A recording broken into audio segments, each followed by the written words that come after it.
This is one of the most evil men in Indiana history. Howard Arthur Allen was born in Indianapolis, Indiana, on February 10, 1949.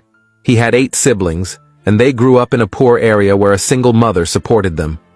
Allen started stealing food for the family as a child. By the time he was 25, he was stealing from old ladies and didn't mind killing them if he had to. In August 1974, he entered the home of 85-year-old Opal Cooper.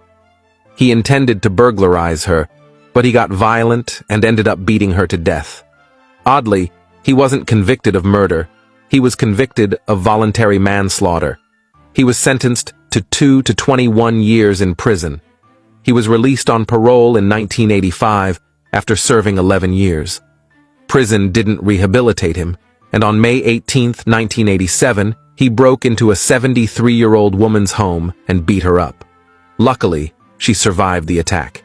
2 days later, he assaulted 87-year-old Laverne Hale during another burglary. She spent 9 days in the hospital before succumbing to her injuries. Less than 2 weeks later, on June 2, 1987, Allen burglarized an elderly man's residence and then burned the place down. On July 14, 1987, he committed his final murder. He met 73-year-old Ernestine Griffin the day before. He was interested in a vehicle her neighbor, Dr. Seaman, was selling. Griffin wrote down Allen's name and phone number and left a message with the info on Dr. Seaman's answering machine. The next day, Allen returned to Griffin's home. She called the doctor, and the 2 men spoke to each other. Allen mentioned during their conversation that he worked at Blueco Car Wash. After the call ended, Griffin called the doctor back because Allen refused to leave her home. Dr. Seaman was worried, and when he got a free moment, he checked on her. He found the door ajar, and when he walked in, he saw Griffin with a knife in her chest.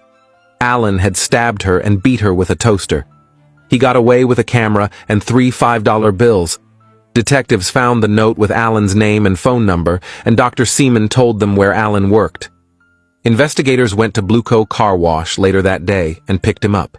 He was interrogated for hours, but the closest he came to confessing was when he said, "I didn't stab the lady, but if I did, I need help."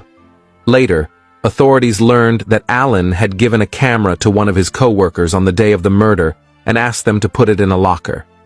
The serial number and the undeveloped film in the camera indicated it was Griffin's.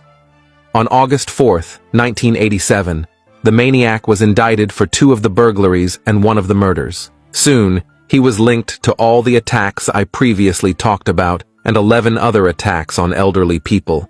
In the spring of 1988, he was sentenced to 50 years for robbery with serious bodily injury and 38 years for theft in relation to the May 18th incident, in which the 73-year-old victim survived. On June 11, 1988, he was convicted of the murder of his final victim, Ernestine Griffin. He was later sentenced to death.